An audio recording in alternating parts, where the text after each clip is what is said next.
Imagine. You are now listening to The Hunt Palmer Show, brought to you by Sagrera Farms on 104.5 ESPN Baton Rouge. Locking down the middle of the day. You really think that's the best idea? Live from the Raising Cane studio, this is Hunt Palmer. It's quite a piece of work.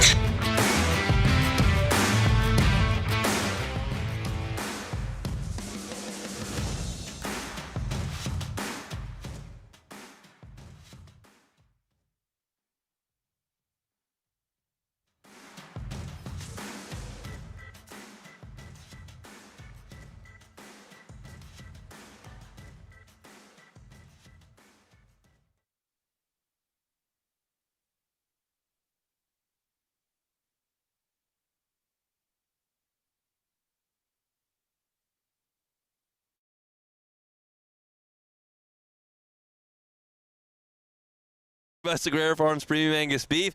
But if I say Friday, don't get too excited. I am aware it's Thursday. It just kind of has a Friday feel to it. We do have a lot to get to. NFL Draft cranks up tonight. I'm going to get into that here in a second. I was out on the practice field at LSU just about a couple of hours ago, and I've got my final practice report up at LouisianaSports.net. We'll discuss what we saw. That's our last look at this team until they report for camp in August. Joe Healy is here in 30 minutes. He'll be talking SEC baseball with us. We'll talk to Matthew Paris from The Advocate. He's covering the Saints. He'll be down there at the Saints facility this evening as the Black and Gold picks 8. We're going to get into some of that. Chris Blair talking Tigers at 2:15. He is already up in Starkville, Mississippi. Before we get things started from a sports talk perspective, I want to discuss with y'all why we are here on the parade ground at LSU today. A very, very, very important cause.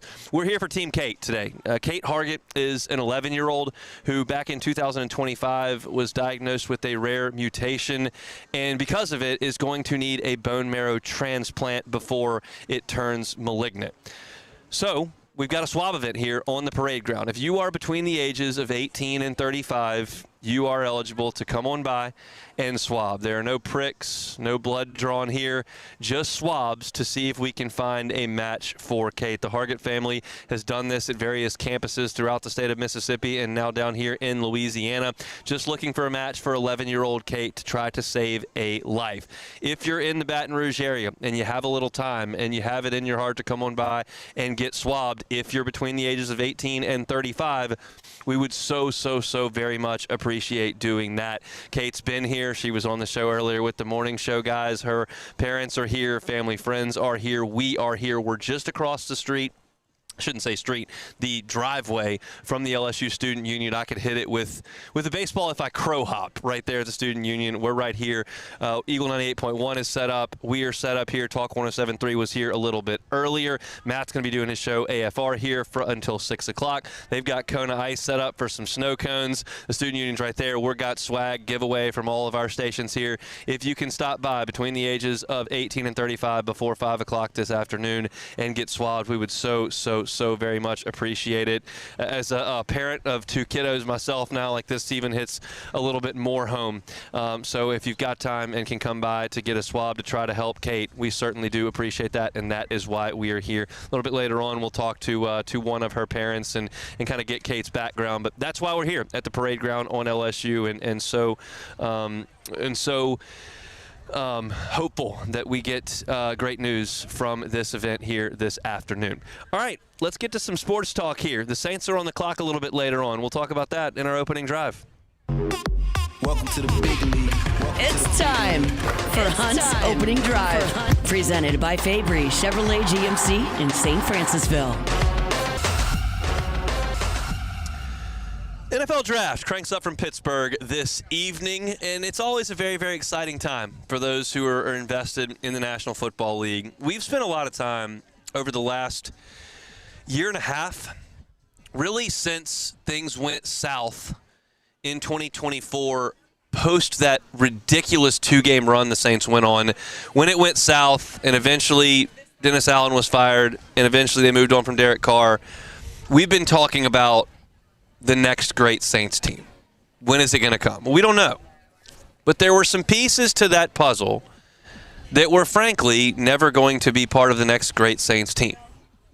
Marshawn Lattimore was not going to be part of the next great Saints team. Neither was Ryan Ramczyk. Derek Carr was not going to be part of the next great Saints team. We didn't feel Cam Jordan would be either. It was very unlikely DeMario Davis would be part of the next great Saints team. We knew that. It was the foundation of a different era, but we knew that there was a new era on the horizon. And with Kellen Moore came some hope, some excitement, with a draft pick, the highest pick at quarterback since Archie Manning, Tyler Shuck in the second round. You could see some direction, some hope. And then you saw the last month and change of the season, and it felt like things were moving in the right direction for New Orleans. You can't be sure of that, but it sure felt like it, right? And tonight, and over the next 3 days, a massive, massive, massive opportunity for New Orleans exists to help reshape the next great era of Saints football. Now, not to be pessimistic, but you can screw it up. But we're not talking about that right now. We're talking about the opportunity to bring someone in that helps change the course of this franchise and usher it into the next great era beyond Sean Payton and Drew Brees. I've been talking a lot over the last 2 months about the confidence level that the fan base has in the current front office and coaching staff to get this right, to get this rebuild right. Because if you go back to October of 2025, that's not that long ago. It's 7 months. You go back 7 months, there was no confidence in anybody anywhere in New Orleans. I was certainly among that number that was like, there's nothing here to hang your hat on. Spencer Rattler is not getting it done because the offensive line stinks. You don't have weapons at wide receiver. Your running back's old. Your defense is aging even more. You're losing in convincing fashion to Seattle. You're not really that competitive with Buffalo. Getting run off your own field by a team we didn't think was all that great in New England. Like, it just didn't look good. And now you sit here and you think, well, is there some confidence in that group? Maybe so. And so I took the opportunity, and not that this was like unearthing massive unknown information, but I just looked back at the last 10 first-round picks because Mickey Loomis has been here for all of it. Some of this stuff is new. Shuck is new. Kellen Moore is new. Mickey Loomis ain't new. We know Mickey Loomis's track record. And I wrote it down today. I'm looking at his last 10 first-round picks. I'm going to give an incomplete grade to the last two. I have significant reason to believe Kelvin Banks at number 9 is going to be a good player from last year's first round. I liked the way he played as a rookie left tackle. Is he an all-pro? I don't know. Is he a Pro Bowler? I don't know. Is he an above-average player? I'm not sure. Is he a bust? I don't think so. But that's an incomplete grade. I think we can agree on that. And I'm even going to give Taliese Fuaga an incomplete grade because you took a college right tackle, moved him as a left tackle as a rookie, and then moved him back to right tackle as a second-year player, and he got hurt. So, I think Taliese Fuaga's got a good future with the Saints. I think that's an option they're going to pick up when that opportunity presents itself. But it's an incomplete grade right now. The other 8 feel like we have a good idea, or we certainly know if they were good, okay, or bad. Brian Brzee has been underwhelming. He was the 29th pick in the draft. He's a rotational piece on your defensive front with a pass rush skill set and a weakness against the run game that you've had to bring him on and off the field more than you probably would have liked a first-round pick. But that's an okay grade. Olave's a hit at 11. Penning's a bust at 19. Peyton Turner, bust at 28. Cesar Ruiz, he's a below-average league player at this point, who was the 24th overall pick. Marcus Davenport, bust. And then the 2 and 17, Lattimore and Ramczyk, were hits. But if you're going to take Lattimore and Ramczyk, who were 2017 first-rounders, and move them off this ledger because one's retired and the other one is beyond his prime in a big way, you have to go Banks, Fuaga, Brzee, Olave, Penning, Turner, Ruiz, Davenport. 8 picks, and only one of them you're certain nailed. Olave, good player. Good player. He's not an all-pro. He's a good player. He's an 1,000-yard receiver, not just once in a fluke year, not just accumulating on an awful team. He's been a productive player. He was a good pick. And I think Banks and Fuaga may end up being good picks. So it's interesting how you can take this information, and I can frame it as only one of your last 8 first-rounders is a surefire hit. That's a bad feeling. I could also suggest that your last 4 first-rounders, well, I shouldn't say that because Olave was before Penning. 4 of your last 5 first-rounders might be hits. Banks might be a hit. Fuaga might be a hit. Brzie's okay. Olave is good. How do you want to frame that? That's up to you. It's in the eye of the beholder. Ireland, Loomis, do they deserve a lot of credit? I don't know. But their picks last year were good, and the fact of the matter is that of all those 10 first-round picks I gave you right there, all 10 of them, not one of them was as high as the pick tonight, 8th overall. The highest was Banks at 9. Beyond that, you had Olave and Lattimore at 11. But 8 is as high as you've picked, and hopefully that's as high as you picked for a while. What they do at 8 tonight has to be a hit. It must be a hit. It must be. At this state in your organization, the next 3 days have to produce 3 high-level starters. That's not too much to ask. I asked for 4 last year. I think you're on your way to that. I need 3 this year, and certainly at 8, it's got to be done. Back on Monday's show, we gave you my top 5. That started with Bain, and then it had Delane, and then it had Downs. You had Jordan Tyson. You had Carnell Tate. Yesterday, I told you Tate was my projection, though Bain is probably tops on my list. I feel great about Downs. I feel great about Delane. I feel really good about Jordan Tyson. I'm in the minority on that because of the injury history, I know. But no one is paying me to scout football players. I'm going to give you my opinion on the pick tomorrow after they make it. But no one is paying me to scout football players. What I'm telling you is the front office has to get this right. It is vital to the next era of Saints players because this first-round pick that you take tonight is under your control for 5 seasons at a very, very affordable price. That 5-year window is Tyler Shuck's prime. And you get this guy at a discount if he's a great player.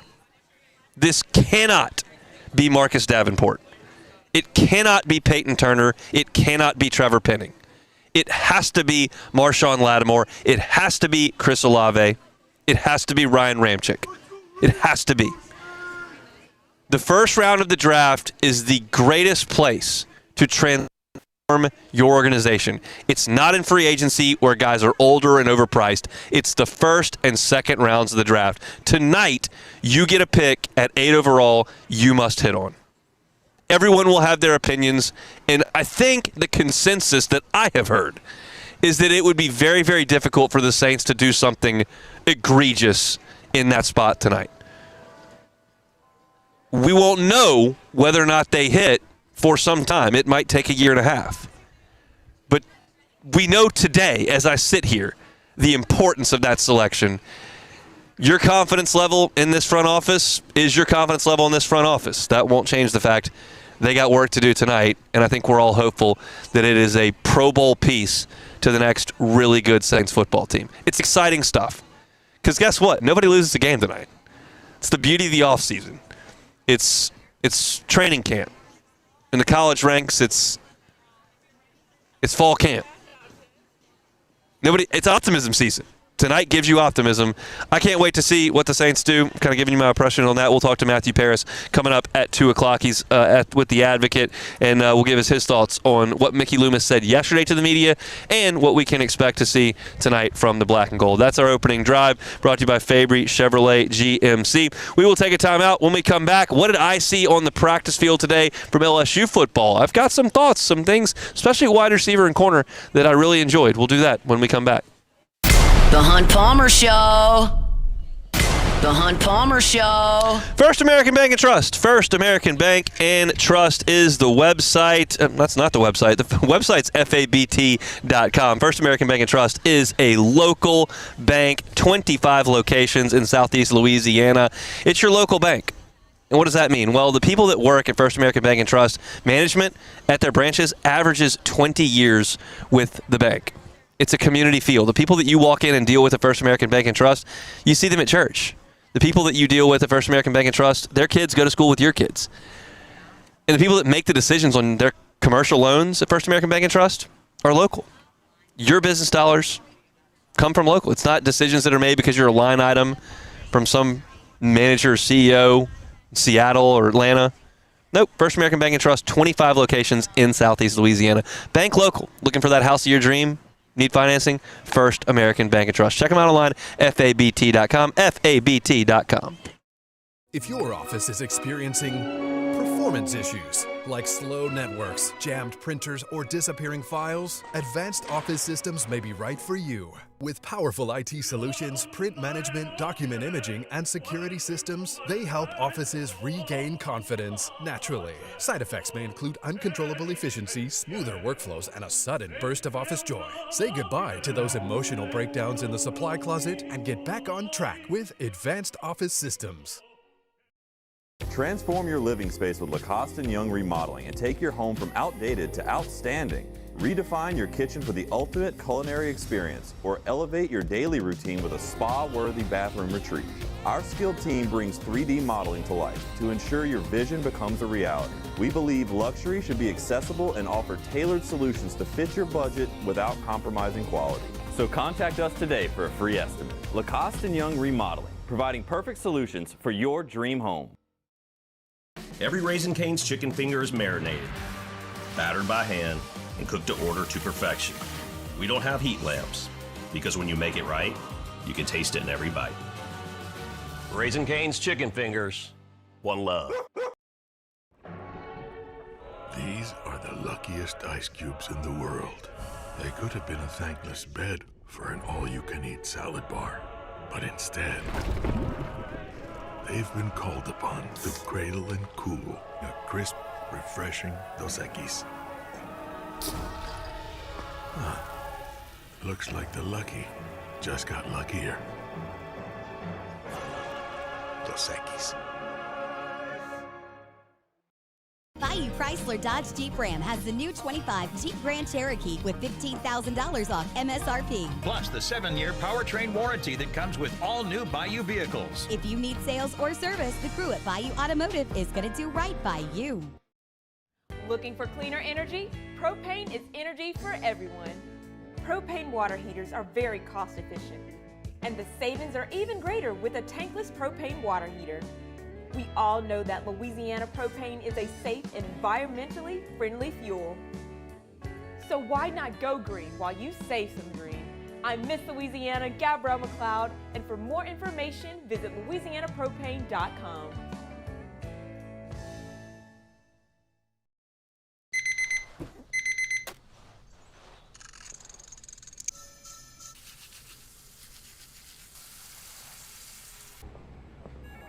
Sometimes you ignore the signs, even when they're right in front of you.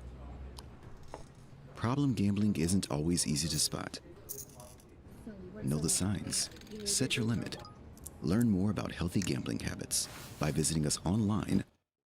You're listening to The Hunt Palmer Show, brought to you by Sagrera Farms.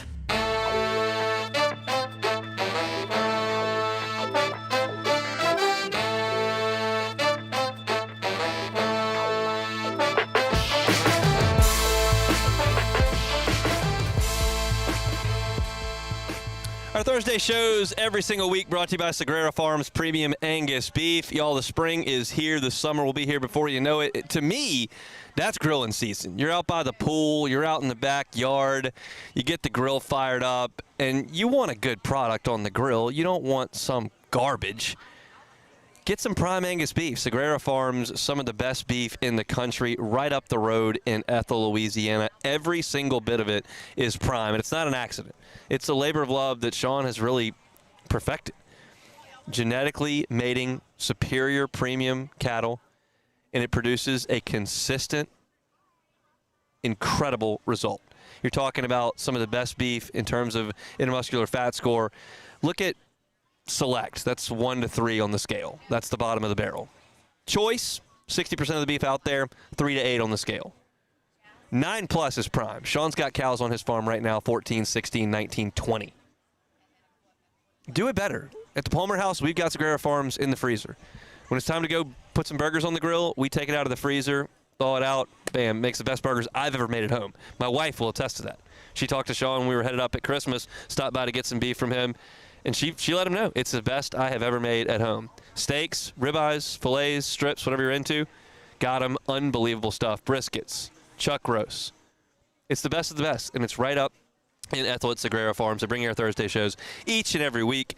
Contact my guy, Sean Sagrera. You can give him a call. I give you Sean's number every single week, and that's how you get in touch with Sagrera Farms. You just call Sean, who lives on the farm, and he will walk you through the entire process. And if you don't like what you get, you don't pay a cent for it. That's great dealing with local people with the great business. 225-719-1723. 225-719-1723. Sagrera Farms, premium Angus beef. All right, we got our last look at LSU football today for the spring. Next time we see them, it'll be 1,000 degrees for fall camp in August. And I took a great interest in what we saw today because I knew that it would be my last look for a good while. And I got a practice report up at LouisianaSports.net. Myself and Matt Moscona were there, taking it all in. First of all, attendance. Malik Blockton was shaken up on Tuesday. He left the workout and was getting worked on off the field, and he did not practice on Thursday. He joined the cast of characters we have seen missing for the last couple of weeks. William Satterwhite, the reserve center, was not there. Trey Brown, wide receiver. Solomon Thomas on the offensive line. None of that is new. Those guys were not there at practice. The good news, TaMarcus Cooley and Whit Weeks were involved. They were going full speed on 11-on-11, going full speed on 7-on-7 as well. It was good to see those two guys out there and working.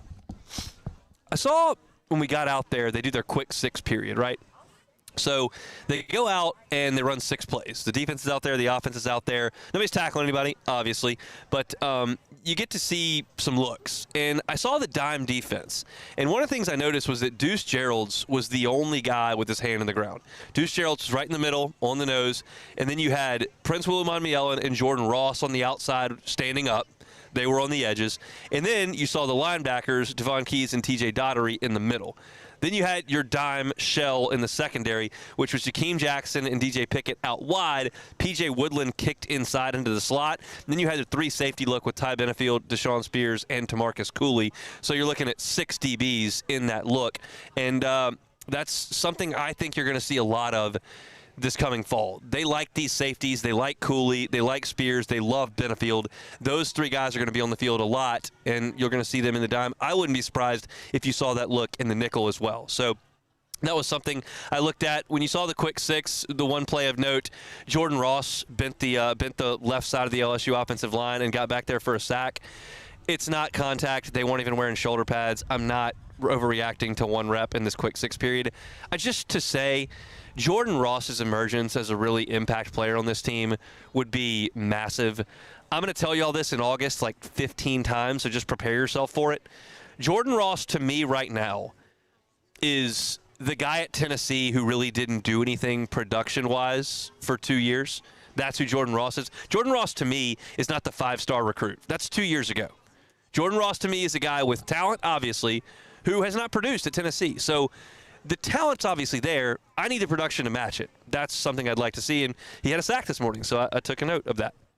Then I go to the one-on-ones with the wide receivers and DBs. I thought this was one more in the quick 6. The first touchdown we've seen in the quick 6 period this spring, we think. We kind of kicked that around, Glenn West, myself, and Matt. Like, is that the first time they've scored on this? I think it may have been. It was a great Phillip Wright catch and run over the middle. He caught it in the middle of the field from Husan Longstreet and split the safeties. He's got incredible speed, obviously, and made it count for a touchdown there. So let's talk about the one-on-ones. I charted the reps that I thought were noteworthy. There were like 26 reps, but here are the ones I thought were noteworthy. Jace Brown absolutely cooked Ty Benefield on a double move for a big play down the sideline. I thought Jakeem Jackson had a really good rep on an interception. He was covering Malik Elzy on the play. Jace Brown, just a few reps after going right by Ty Benefield, blew by Fahim Delane, caught a touchdown pass there. He is something else on those one-on-ones, Jace Brown is. P.J. Woodland had a nice pass breakup on a ball intended for Phillip Wright. Haven Finney had a really good rep against Roman Mothershed, ran stride for stride with him on that rep. Jackson Harris had a great route. He turned DJ Pickett inside out on a route that looked really, really good. Trey Wilson, the Florida transfer, blew by Michael Turner for a great play. Then Malik Elzy had a touchdown over Jakeem Jackson, which was a nice rep.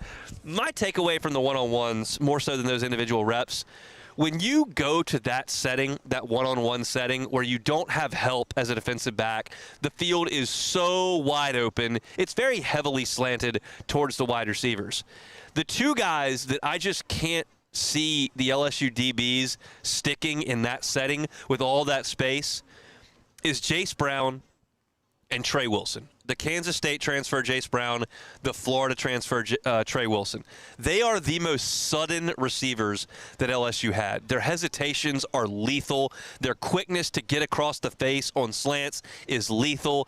And then they can run by you as well.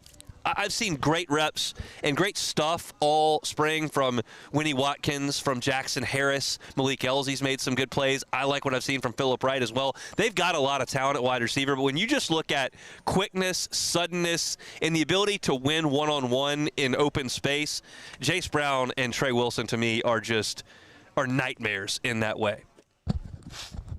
Looking at the 11-on-11, the inside run period, Landon Clark worked with the ones. It was the only period I saw him working with the ones. He kept it on a read option keeper and went 60 yards for a touchdown. Both quarterbacks, Longstreet and Clark, can move their feet. And we saw Longstreet with a running touchdown in Tiger Stadium on Saturday around the right. Clark kept it right up the gut for a nice touchdown run today. And then Houston Longstreet hit Jackson Harris for a touchdown on a slant route that looked really good.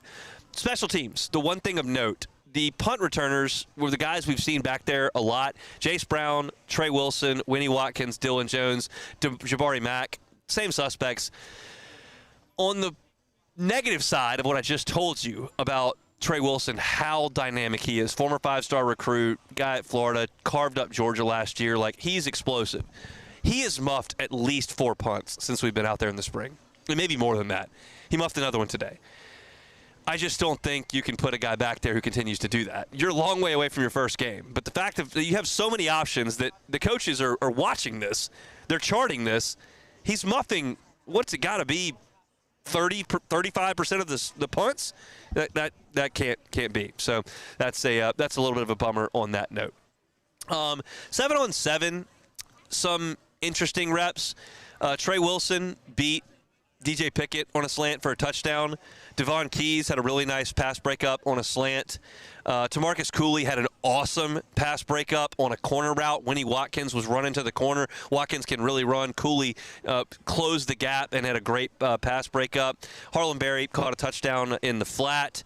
Jackson Harris had a play that they threw up to him in the back of the end zone on a 2-point conversion, and Zach Weeks broke it up, which was a really nice play by the youngest Weeks. So that was the highlight from 7-on-7. And then some reps from 11-on-11. Malik Elzy lost the defense on a busted coverage and made a catch down the right sideline. He took off running for the end zone, and P.J. Woodland ran him down and stripped the ball free for his safety. It was a great hustle play by Woodland. The ones went to a jumbo offensive set when they got down inside the 5-yard line. In that jumbo offense with the first team was Zach Grace and Malachi Thomas as kind of the extra tight ends, and Malik Elzy, who's the most physical wide receiver LSU has. They put him in at wide receiver in that set. Dylan Carpenter is not somebody we've talked about a lot in spring football, but he's had a nice spring, and he had a sack as well as a pass breakup today late in the practice. The first and second team both attempted 3 2-point conversions in 11-on-11. They were 0 for 6 on those. Trey'Dez Green was triple teamed on a jump ball. That was incomplete. Jace Brown ran a reverse. He might have thrown it like Philly special. That was blown up by Ty Benefield for a TFL.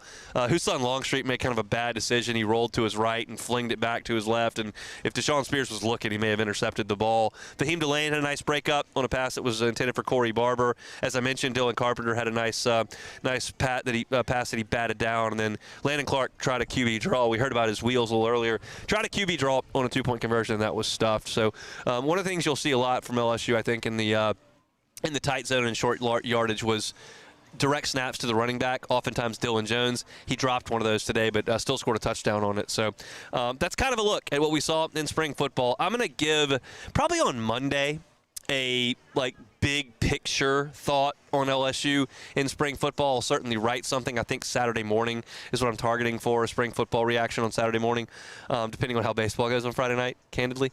But that's a look at what we saw today. And I will say this, as I said, along these lines when they started spring football, I didn't know what to expect from an access perspective with Lane Kiffin. I know that he shut things down significantly at Ole Miss, did not allow the media to see much of anything, and I still have kind of tempered expectations for access in the fall. But for spring football practice, I'm appreciative that Lane Kiffin let us go out there and see as much as we did. Got to go inside Tiger Stadium for a total of about 4 hours.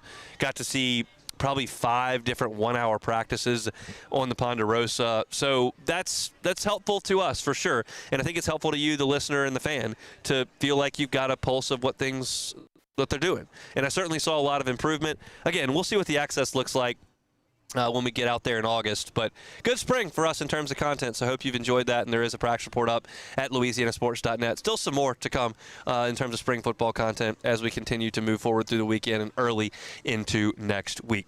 We are here at the parade grounds on the campus at LSU. And why are we here? We're here for Team Kate. Team Kate is Kate Hargett, who is an 11-year-old who has been diagnosed with a rare mutation that will turn malignant if she is not matched up with a bone marrow donor. So we're here at a swab event on the parade grounds. If you are on campus, if you are close to campus and can get here before they head out at 5 o'clock this evening, no pricks, no blood being drawn, just a swab to see if you're a match. They have done this on numerous campuses throughout Mississippi and now here at LSU, and they're looking for folks that are 18 to 35 years old. So if you're between 18 and 35 and have some time to come by here, get swabbed to see if you can help save a life for Kate Hargett, we would really appreciate it. We are here just in front of the LSU Student Union. We'll be here through Matt's show at 6 o'clock. Would love to have y'all come out. It's been an amazing turnout thus far. So appreciative of y'all for coming out. We're hopeful that some great news can come from today, and we're here to help Team Kate in any way that we can. So if you have some time, you're between 18 and 35, and you can come by and swab, we would certainly appreciate that. We'll take a time out, come back and talk some SEC baseball with Joe Healy next. The Hunt Palmer Show.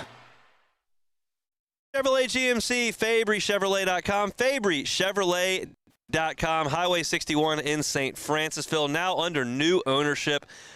Fabry family, but you know them. They're not new to you. They've been in business for 35 years here in Baton Rouge. 3 locations, 5 brands, wonderful customer service, and amazing service after the sale with the Fabry family. And that's certainly true at Fabry Chevrolet GMC on Highway 61 in St. Francisville. Get on by the website, FabryChevrolet.com, and check out the great deals, including up to $11,000 off Silverados, up to $13,000 off MSRP on GMC Sierras. It's Fabry Chevrolet GMC, Highway 61 in St. Francisville. They're online at FabryChevrolet.com.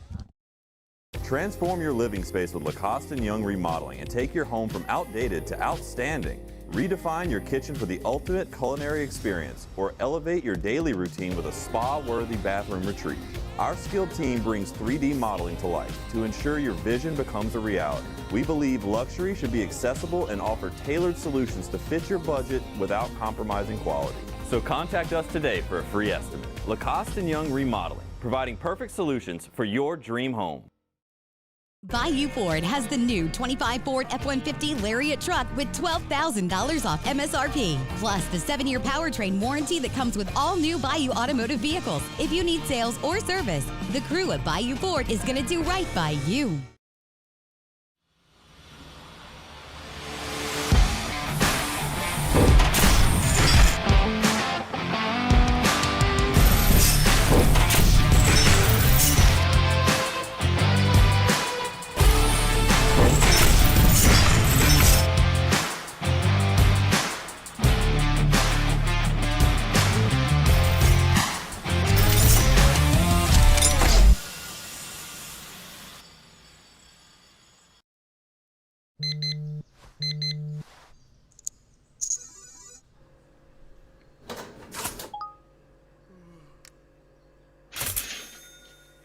Sometimes you ignore the signs, even when they're right in front of you. Problem gambling isn't always easy to spot. Know the signs, set your limit. Learn more about healthy gambling habits by visiting us online or text or call for free, confidential help now. Most roofers just replace your shingles. At Pelican, we diagnose your roof, digging deep down to find the root cause of your roof symptoms. Now call for me? Good. We don't ignore your roof's issues, we address them. Let's just take care of this right here, helping your roof to become the best version of itself. Interesting that you would say that. How does that make you feel? So call Pelican Roofing for your free roof checkup today.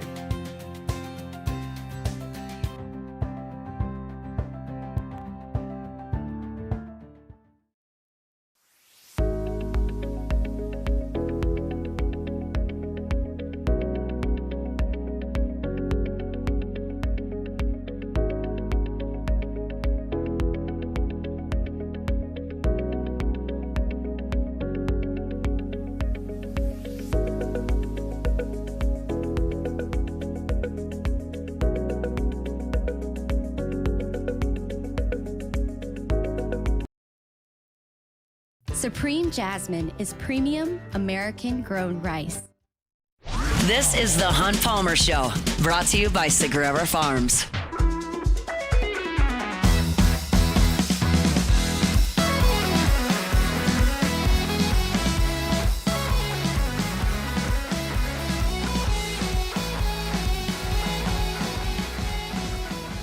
Moving right along here, Thursday edition of the Hunt Palmer Show, brought to you by Sagrera Farms Premium Angus Beef.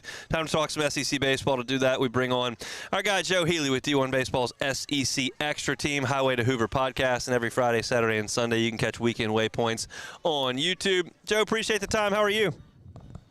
Doing pretty well, Hunt. Good to join you as always.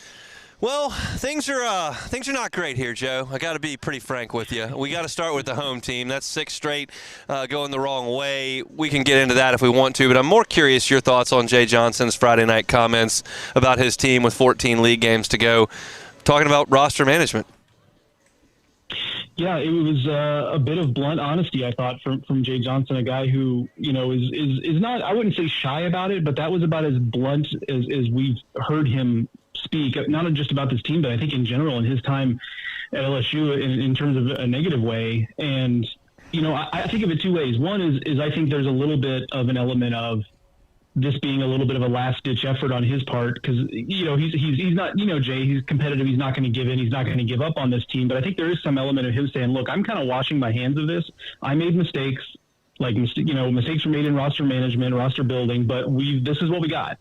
And this kind of just is going to be what it is. And I think there's some element of a motivating factor of maybe that takes some pressure off. Maybe that kind of allows for the guys to play freer because the coach is kind of saying, look, this is on me and we're just going to have to go to battle with who we got.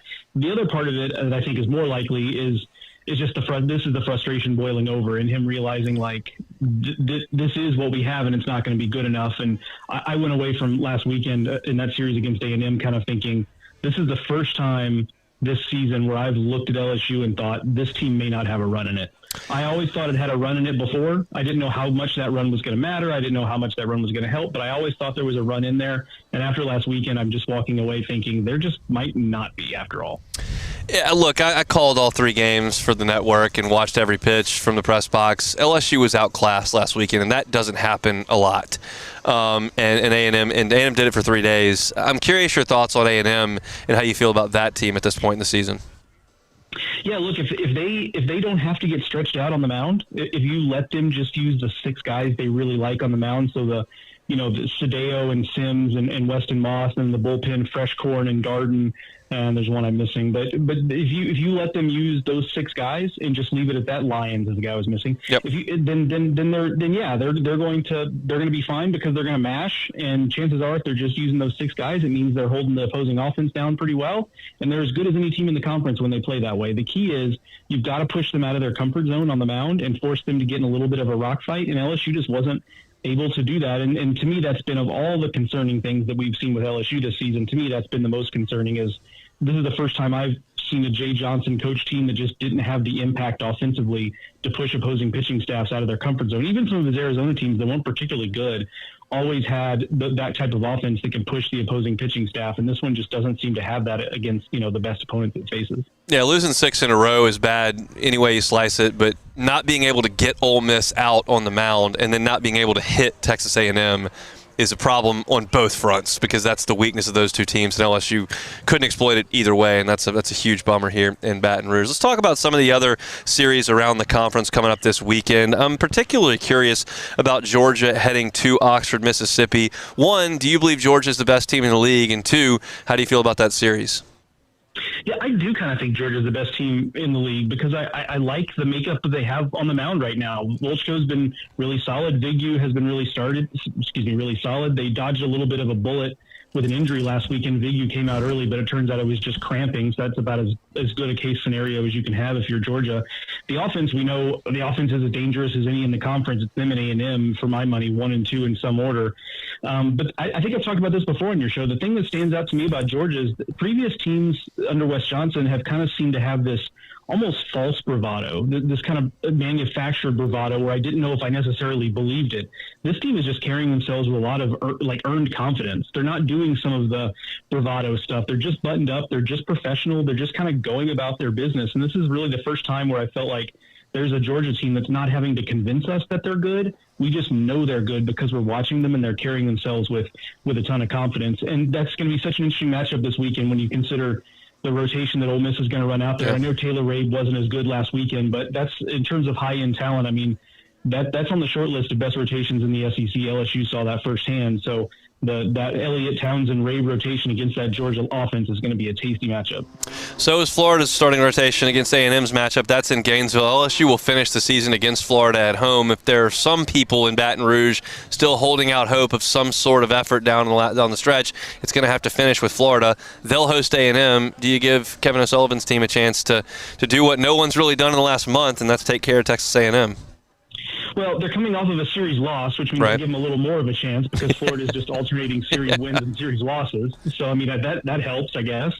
I do give them a puncher's chance because I do think, look, on any given day, their pitching talent is as good as anybody's in the country. It's just sometimes it hasn't been there for them, and sometimes it has. And they've had 2 bullpen meltdowns this year. One has been against Ole Miss, and one was last weekend against Auburn. And if they flip those 2 results where they give up a bunch of runs in the 9th inning with a lead, we're probably not having the same conversation about Florida being so inconsistent. And that just goes to show you how just a small handful of games can make a huge difference. What I don't like about Florida, though, from this weekend standpoint, is I didn't realize the degree to which, until I started writing my Series of the Week preview, and that's the one I picked this week, I didn't really realize the degree to which Florida really has 4 hitters it trusts.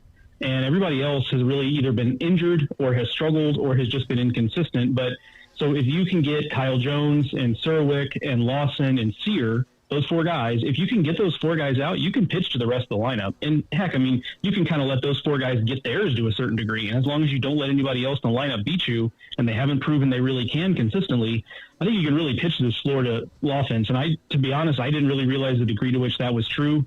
You know, they got some guys who are really hot right now. Blake Sear is probably the hottest of the bunch. Serwick's hitting about 360 in conference, but that's a lineup that you can really work around if you're careful with those top 4.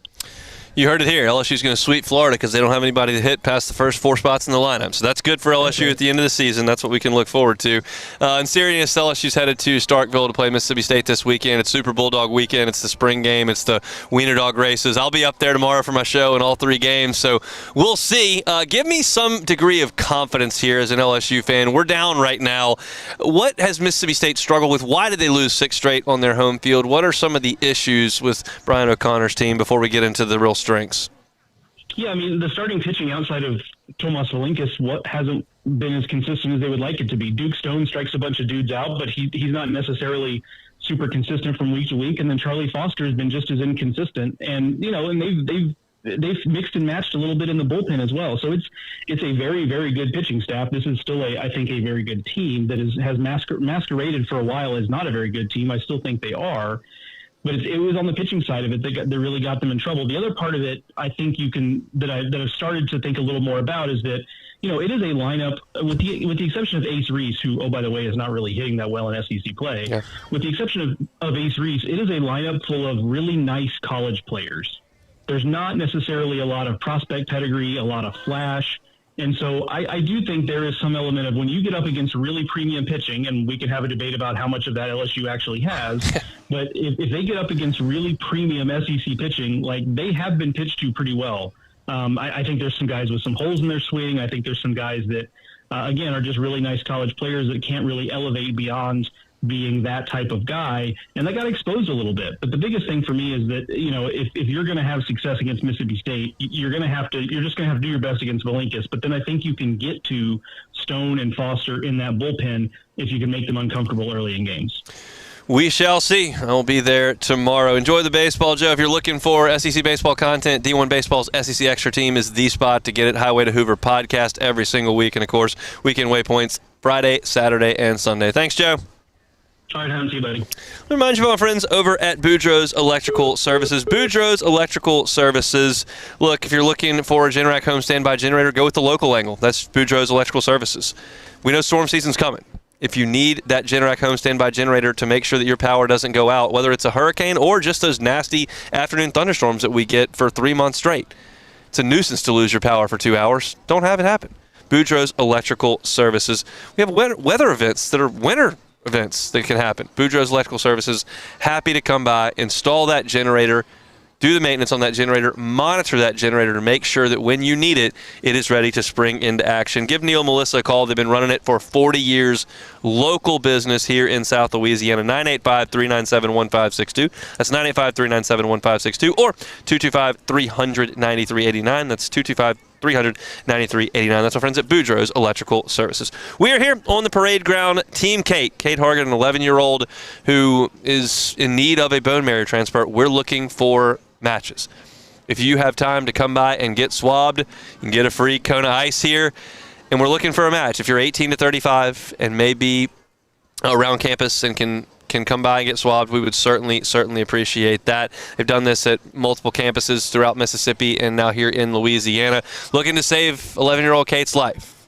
She needs a bone marrow transplant before her mutation turns malignant. So we're hopeful. I'm so encouraged by the turnout that I've seen walk up to that tent thus far. We're on the parade ground at LSU, just near the LSU Student Union. We'd love to have you come by if you've got a little bit of time here on this Thursday. Matt's going to do his show from right here, AFR. If you've got time until 5 o'clock, we would love to see you come on by here and help out. All right, we'll take a time out, come back and close out the hour next. The Hunt Palmer Show. Swing Easy Golf Club in Baton Rouge, swingeasygcbr.com, swingeasygcbr.com. You're looking for something to do this weekend, looking to hit some golf shots, Swing Easy is a great option for that. Maybe you don't have a tee time yet, you want to go play some simulator golf, you can do it. You got a private bay there, comfortable seating, television, the turtle box there to crank some tunes, bring some friends, get some cold beers, seltzers, put them on ice, play Pebble Beach. Play TPC Louisiana, where the pros are playing the Zurich. Card your score. You can play alternate shot with your buddies, just like they're going to do a couple times this weekend. It's just a great and alternative way to enjoy some golf in the indoors. Maybe you don't have 5 hours to play golf, but you want to hit some balls on Saturday morning. Get on by Swing Easy Golf Club and do it. Great place to work on your game, great place to socialize, and they have membership options available. They're on Segan at Perkins. It's Swing Easy Golf Club in Baton Rouge, swingeasygcbr.com. Transform your living space with Lacoste & Young Remodeling and take your home from outdated to outstanding. Redefine your kitchen for the ultimate culinary experience or elevate your daily routine with a spa-worthy bathroom retreat. Our skilled team brings 3D modeling to life to ensure your vision becomes a reality. We believe luxury should be accessible and offer tailored solutions to fit your budget without compromising quality. So contact us today for a free estimate. Lacoste & Young Remodeling, providing perfect solutions for your dream home. Bayou Chrysler Dodge Jeep Ram has the new 25 Jeep Grand Cherokee with $15,000 off MSRP. Plus the 7-year powertrain warranty that comes with all new Bayou vehicles. If you need sales or service, the crew at Bayou Automotive is going to do right by you. I'm Lawyer Locke Meredith. If you're battling an insurance company because of a wreck not your fault and they're not calling you back or being fair, whether you hire us at all, give us a call, 272-5555, or email Locke Meredith, Sean Fagan and Associates. You have nothing to lose. Hello, I'm Collins Meredith. If you've been injured on the job, you'll likely have a workers' compensation claim, but you may also have a tort claim, which opens up significant recovery rights not normally available for a work injury. If this is you, call us or come see us at Locke Meredith, Sean Fagan and Associates.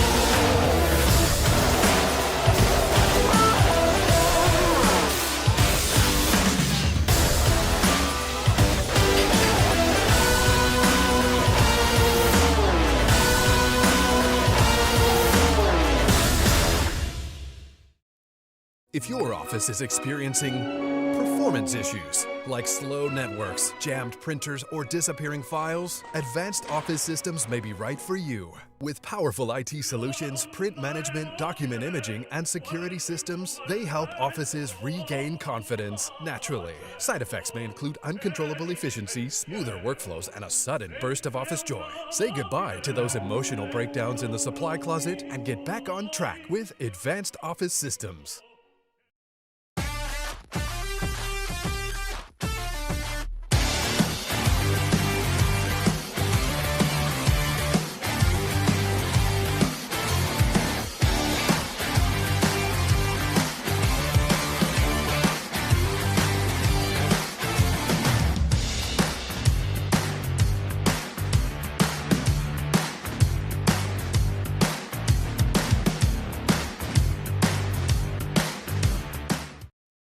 Investing in a new roof doesn't have to be overwhelming. At Pelican Roofing, we offer 0 interest for 21 months because everyone deserves a safe, secure home. Trusted, local, affordable. You're listening to The Hunt Palmer Show, brought to you by Sagrera Farms.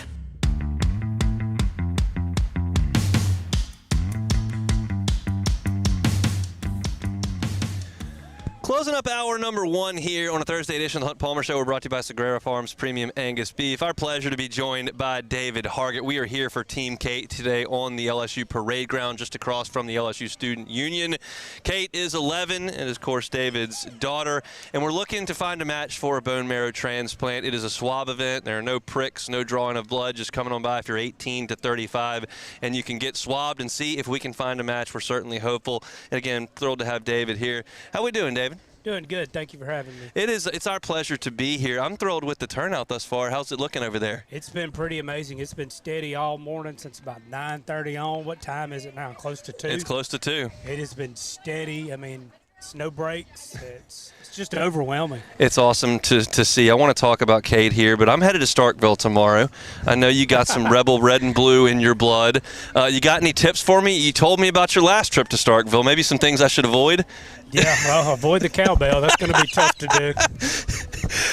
You said your last time you were there was Eli's senior year? The last time I went to a sporting event was Eli Manning's senior year. We beat him 31-0 in the rain. Got hit in the head with a cowbell. Well, I hate to hear that. I'm going to try to avoid cowbells at all costs, but I have my doubts with the way LSU's baseball team is playing. I'll be in the press box, which should be safe, but I'm looking forward to the trip up there. Tell me about Kate. Obviously 11 years old. Tell me about her just as a young girl. I know she loves to read, and I know that she's a joy for y'all. She's 11. She's really big into reading. She's read all the Harry Potter books, awesome, which are huge and thick. She used to be big into sports, but then once the older she got, the harder it got for her to play soccer. Sure. So she's still able to do some cheer right now, and that's about it. We're trying to get maybe some tennis. Okay. Something to keep her active and keep her moving. I know it. And y'all have been here. Y'all are here until, I think, 5 o'clock today. Is that correct? I think it's 5 today and 2 tomorrow. 5? Oh, like 2 tomorrow. I forgot about that. So 2 o'clock tomorrow on Friday. So I've been talking about today, if you do have some time to come on by until 2 o'clock tomorrow. I know she was here a little bit earlier today. How's she doing? She's doing good. She's still here running around. Matter of fact, she and some friends are on the other side of the street asking people to come over.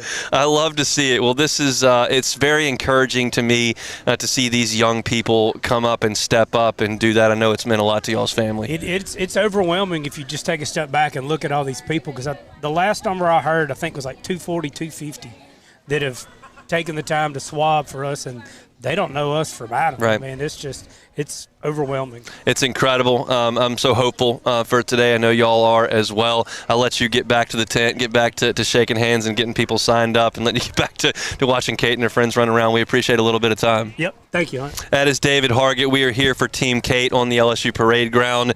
And if you are on campus and can make it by today, we certainly do appreciate it. Again, Kate, 11 years old, in need of a bone marrow transplant. We are here to help save a life, and you can be the next step in that process if you come on by and get swabbed. We certainly do appreciate that. Matt will be here for AFR until 6 o'clock. They'll be here until 6, and then again until 2 o'clock tomorrow. All of our stations are out here. We got 104.5 ESPN swag, koozies, Talk 107.3 shirts, T-shirts, all kinds of stuff here. And there's Kona Ice right here next to us if you want to get that on a warm day. That's it for hour number 1 here on a Thursday edition of the Hunt Palmer Show. If you missed anything, you can catch it on demand. Talked about the Saints draft pick at the top of the show today. Gave my LSU football practice report as well. You can catch that at Hunt on LSU. Joe Healy stopped by to talk some SEC baseball, the D1 baseball SEC extra team. And we got a lot to do in hour number 2. We're going to pause for national headlines and Sports Center. Matthew Paris is going to join us to talk some Saints. Chris Blair, voice of the Tigers, coming up in hour number 2 as well. Don't go anywhere. We'll pause for Sports Center. We'll come back. Hour number 2, the Hunt Palmer Show, coming your way next. The Hunt Palmer Show. Oh. Gotros Outdoor Power. Gotros Outdoor Power is where you can find a ton of Hustler gear. 2 locations, inside Baton Rouge and in Gonzales. You can go by and see them this weekend. They'll be available to you.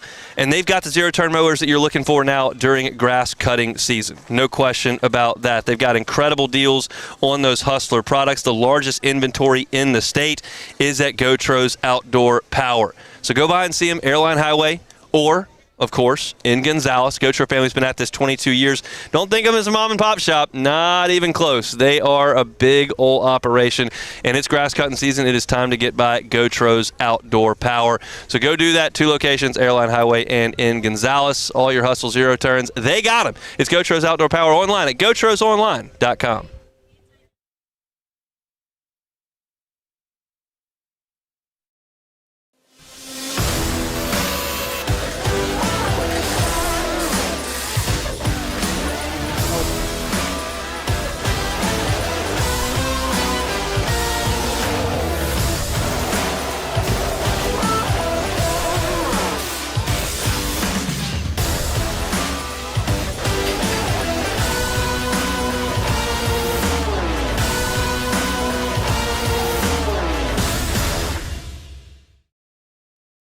Championships are won with preparation, and so are great roofs. Coach is tough on us about preparation, and Parrish brings that same championship mindset. Do business with someone you know. Parrish Construction and Roofing.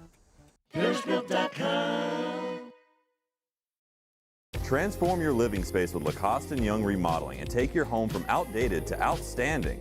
Redefine your kitchen for the ultimate culinary experience, or elevate your daily routine with a spa-worthy bathroom retreat. Our skilled team brings 3D modeling to life to ensure your vision becomes a reality. We believe luxury should be accessible and offer tailored solutions to fit your budget without compromising quality. So contact us today for a free estimate. Lacoste & Young Remodeling, providing perfect solutions for your dream home. Hi, I'm Mitchell Meredith with Locke Meredith, Sean Fagan & Associates. We take great pride in educating our clients about their rights. Whether you're injured at work or while you drive, call our office at 272-5555. Knowledge is power, and you should know your rights after an injury. Hi, I'm Sean Fagan of Locke Meredith, Sean Fagan & Associates. When insurance companies have been unfair, we've never been afraid to go to trial. Fighting hard to protect your rights, we never settle a case out of convenience. We only settle when it's right for you. Whether you hire us at all, give us a call.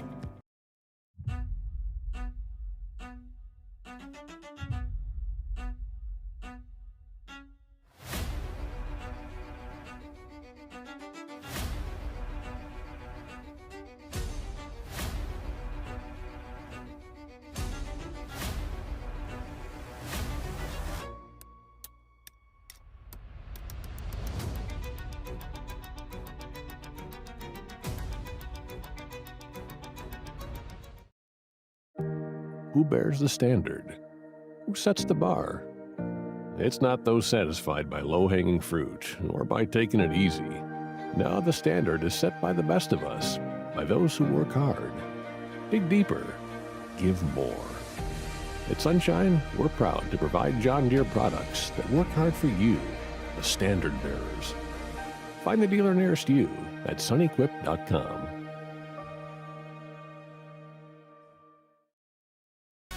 Everything you need for a stunning garden is at the Plant Barn in Baton Rouge. From trees and shrubs to plants and pottery, the Plant Barn has it all at great prices. Visit us today on Valley Street, right off Perkins Road in South Downs.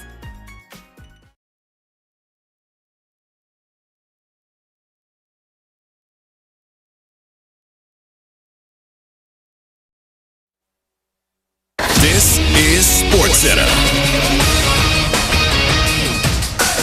I'm Chad Ryder. The always anticipated first round of the NFL Draft is tonight. The Raiders have the top overall pick and are widely expected to take Indiana Heisman winning quarterback Fernando Mendoza. But where will another quarterback land? And Alabama's Ty Simpson, ESPN NFL draft analyst Matt Miller.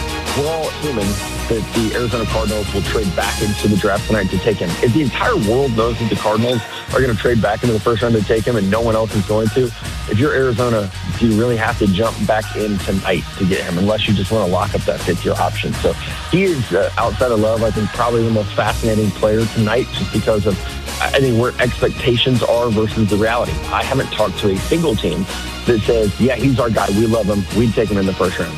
Instead, when you talk to teams, they tell you, we think the Cardinals will probably take him. So no one's willing to claim Ty Simpson as their guy this year.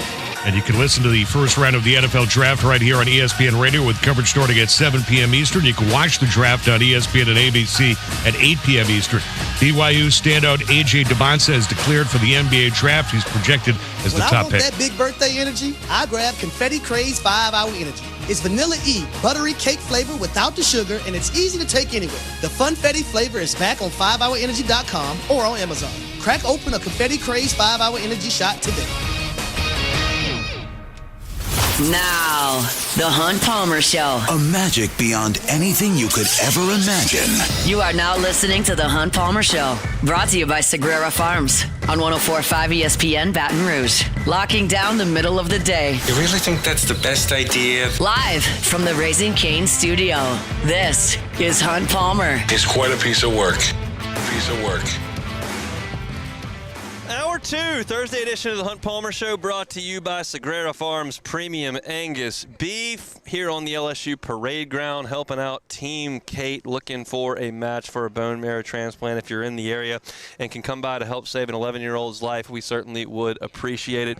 We're set up just across from the Union on the Parade Ground on this Thursday. Gorgeous day. Matt will be here until 6 o'clock. They will be here taking swabs until 5 o'clock. Saints are on the clock tonight to talk about that. Matthew Paris covers the New Orleans Saints for the Advocate. He's good enough to join us here on the Jim's Firearms Hotline. Matthew, thanks for the time. How are you?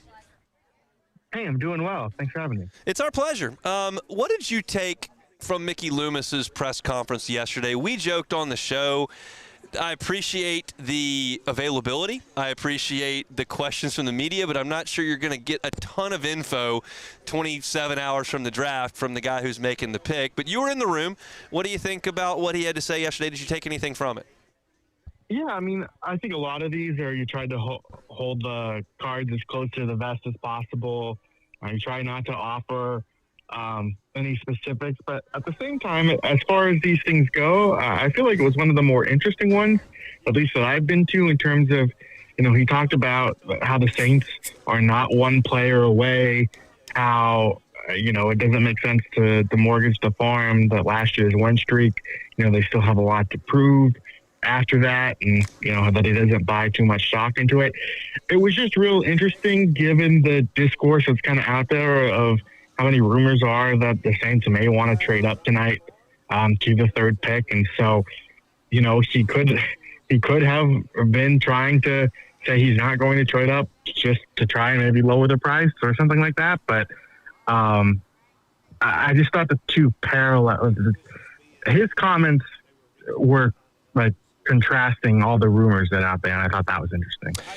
Regardless of the board tonight and what you may find to be easier to find, in rounds 2, 3, 4, 5, 6, if you take the draft out of the picture and you just look at the Saints' current roster, what do you find to be the biggest weakness / need on this roster today? Objectively, it's probably slot corner, just because of Alontae Taylor leaving. You don't have really a great replacement on the roster to fill that. I would maybe more zoom out, though, and say, this team really needs explosiveness at wide receiver to go along with Chris Olave. I think that's another one. And then this team has also wanted a dynamic pass rusher for a long, long time to pair with Chase Young. It's been a few years since they've drafted that they've been able to hit on an edge rusher in the draft. And so, I would put those as the top three: cornerback, wide receiver, edge rusher, and you can rank them at whatever you want. I wouldn't disagree with the ranking at all. All right, well, let's take that discussion now to the board, to the situation the Saints are in. It starts with 8, but it certainly continues tomorrow when you get into that pick early in the second, and then they've got multiple picks in the middle of the draft to try to supplement this roster. Where would you go tonight, understanding we can't know exactly what's on the board, but we've got a feel for it? Yeah, I think it's, what would I do versus what they would do? Like, I'm a real Ruben Bain believer. Okay. I'd really like his tape, but I just don't think he necessarily matches what the Saints always look for in an edge rusher. And so with that, I think Caleb Downs makes a ton of sense for these guys. He's, a high character, reliable player, has star traits, everything you want out of that position. And he fills the need right away. Like, even though he's not necessarily a cornerback, that spot in Brandon Staley's defense can be filled by a safety. We saw it with Derwin James with the Chargers when Staley was there. And so I think Downs makes a lot of sense, but personally, I like Bain. I think he's a really good player. I absolutely do too. Is your sense that wide receiver is just easier to dress a little bit later? And how do you feel about the Saints' current situation at wide receiver? I do think it is a little easier to draft later, but not by much. Like, if they don't draft it in the first round, I think the second round is kind of the clear spot to do it. The third round options, there should be some guys there, but I just don't think you're really necessarily getting that explosiveness as you would it within the first 2 rounds. And that's kind of, what I was talking with some people throughout the offseason, and that was kind of like, what's missing from this Saints receiving core. And they kind of mentioned like a vertical threat, kind of what they lost in Rashid Shaheed, someone who can make tough catches. Like, they kind of have an in-between with that. Like, you have the explosiveness with Chris Olave, and you have the contested catches with Devon Bailey, but you don't really have a yards after the catch guy or a guy who can really, take the top off defenses and make those really tough catches. So I just think, like, Cardinal Tate, I really like of the receivers. Okay. I like him more than Jordan Tyson or Mekhi Lemon, but I don't know if they feel the same way. Can I ask why you feel that way about Cardinal Tate? But yeah, just because of his track record at Ohio State. You look at his hands. He hauls in so many balls. I think he plays faster than kind of the 4.5 he ran. I think he gets a little bit overlooked, given that Jeremiah Smith is a once-in-a-generation receiver. He's a number 2 there, but he'd be a number 1 on a lot of college programs, and so I just think he complements Olave really well. Like, he can fill that Rashid Shaheed type role where you're really putting him down the field and letting him cook, and then you can even put Bailey in the slot if you want, or put Olave in the slot, and I think those 3 can really play together nicely. Matthew Paris is our guest, covers the Saints for theadvocate.NOLA.com. New Orleans on the clock at 8 tonight. Mansour Lane is of local interest because we're here in Baton Rouge, and obviously he was a star at LSU for 1 season. Does he make sense for New Orleans at 8, and what would that mean if he was the pick? I do. I think he makes sense. I think he's a little bit more of a safer, or like, he's not the most exciting pick in the world. I think that, if you draft him, you would be moving Quincy Riley or Kool-Aid McKinstry inside, and I don't really love that possibility. Like, I think cornerback is, like, that'd be a fine selection. There are just other guys out there that I think would be more exciting for the Saints. But I think he'll be a really good pro. It was really impressive what he did last year. And I think there's a chance he could even be gone before the Saints pick. I mean, I think the Commanders really like him. And so I'm not sure he'll even be there when the Saints are at 8. That would be going home for him. He is a native of the nation's capital. Spent some time at Virginia Tech before coming down to Baton Rouge. this is an unanswerable question, but just your general thoughts on the Saints' philosophy with this draft. Last year, they did something they don't normally do, and they just basically sat down and made their picks. They didn't get aggressive. They certainly don't trade down in their track record. But how do you feel the front office is primed to operate over the next 3 days? Do you think they will make all their picks? Do you feel like they're itching to move maybe tonight? How do you feel about that? Yeah, it's a good question. I mean, with so many rumors of them wanting to move up to 3, I don't know if I see it. I think Arizona is definitely trying right now to get someone to take that pick. They have so many needs that I think it would make sense for them to move down. I think it helps if they did want to move up to 3 that there's not really another quarterback in this draft. Like, they're not going to have to pay the quarterback tax that a lot of teams who have to trade up often do. But I think, I could see a scenario, that the Saints have 2 fourth-round picks. Do they package those to get up back in the 3rd round later on? Like, I could see something like that. I mean, I think Mickey Loomis not making a trade last year was kind of an exception to the rule rather than his, normal practice. So I think they'll look to be aggressive in spots, but I don't think they'll get too wild with it. I kind of feel that way too. It feels like they had to make those picks with such a depleted roster last year. They had to fill as many holes as they possibly could, and it seems like they did a good job after year 1.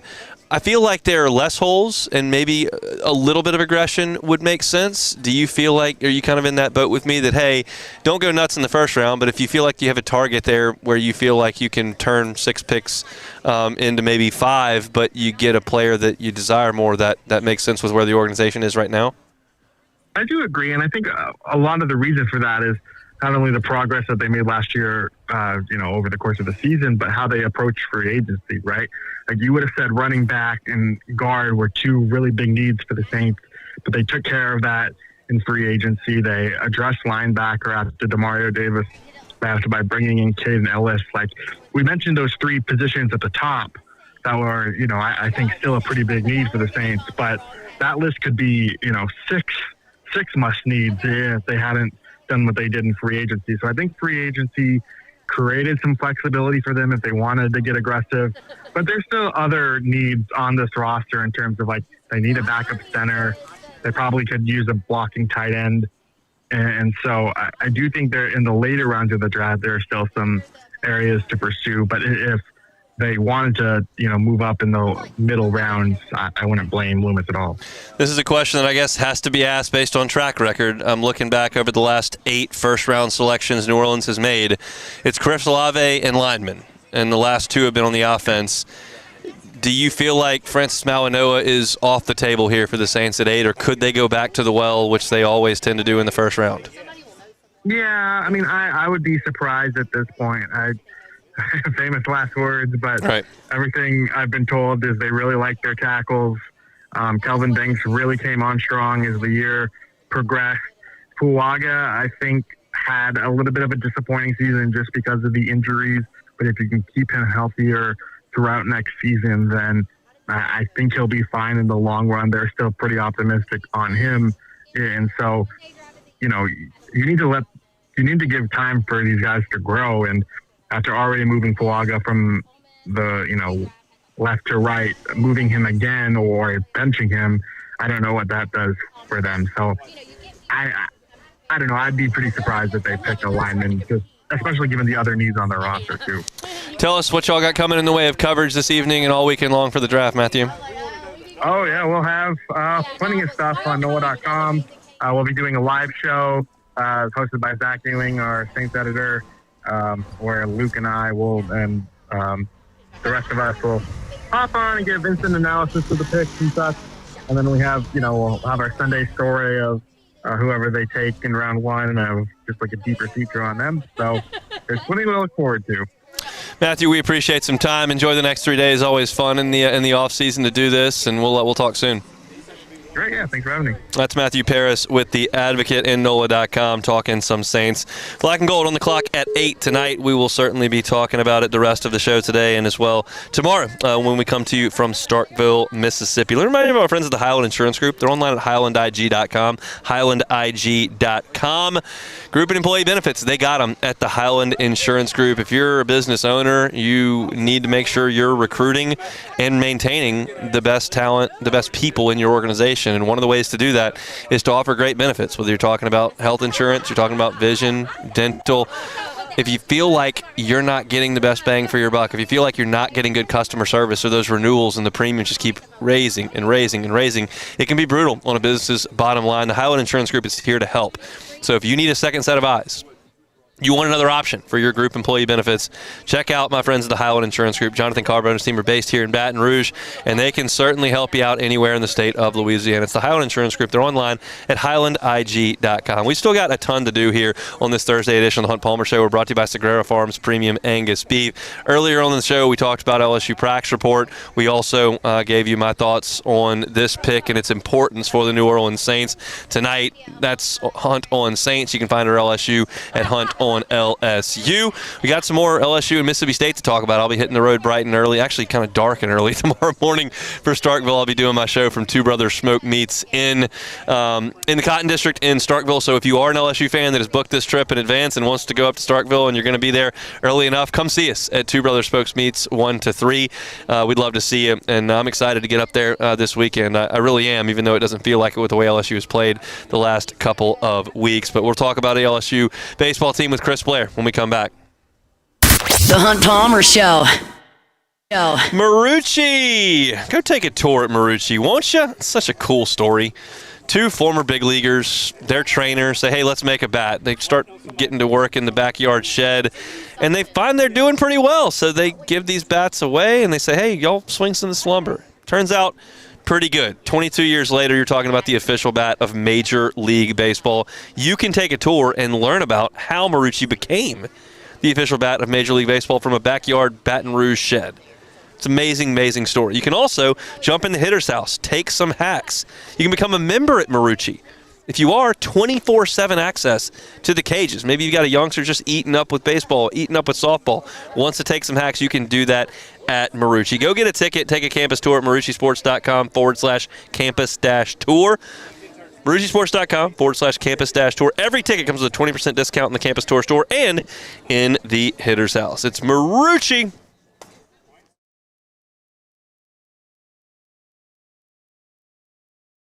Bayou Ford has the new 25 Ford F-150 Lariat truck with $12,000 off MSRP, plus the 7-year powertrain warranty that comes with all new Bayou automotive vehicles. If you need sales or service, the crew at Bayou Ford is going to do right by you.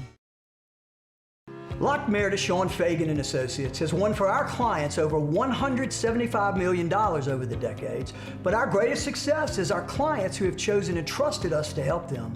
Whether you hire us at all, give us a call. You've got nothing to lose.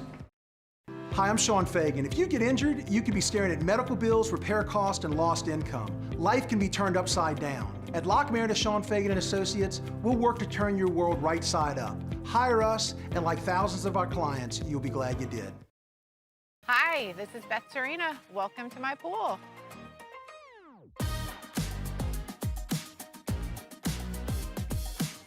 The first time I saw this beautiful pool, it exceeded every expectation that I had. They were able to get everything we wanted in this pool. It is a beautiful pool. We live out here, we eat out here, we watch TV out here. This is like our living room outside. We love this pool and everything about it. When we decided to build our pool, we called a great friend who is one of the best pool builders in the country in North Louisiana, and we said, who would you choose to build a pool in Baton Rouge? And without a hesitation, he told us Russell Pools. He said their history, tradition of great builds, great pools was unmatched. So of course, who did we call? Russell Pools. The advice I would give to anyone looking to build a pool is first call Russell Pools. They'll do an incredible job. It'll be incredibly organized, it'll be time efficient, and you will have your pool in no time.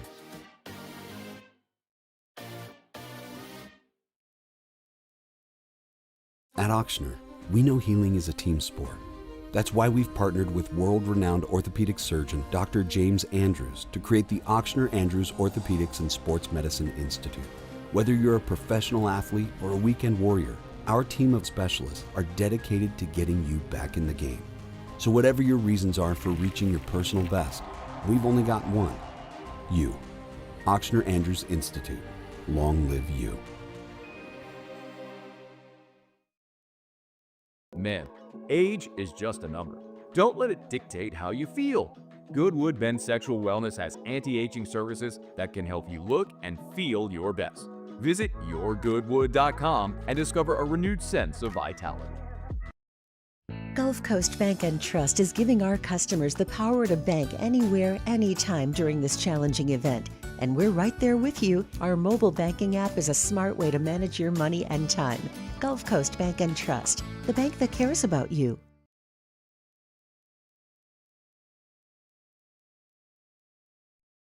You're listening to The Hunt Palmer Show, brought to you by Sagrera Farms.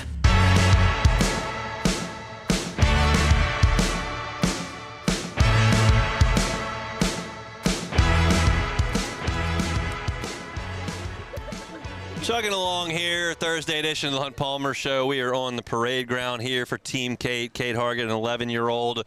It's a swab event. She's got a condition that will turn malignant, if not a bone marrow transplant. So if you're in the area and are age 18 to 35 and have the time to come on by and get swabbed, we certainly do appreciate it. Just trying to save a life here of young Kate Hargett, who's here. She's hustling with her friends. Her mom and dad have been awesome. Her dad sat down with us at the end of hour number 1. It's been really uplifting to see the amount of people that have filed in to get swabbed. And if you're in the area and have a little time, we certainly do appreciate it. They're here until 5 o'clock and here until 2 o'clock tomorrow. Matt's going to be doing his show from here until 6 o'clock. So we'd certainly appreciate it. I know the family would if you would stop by and have the time to get swabbed.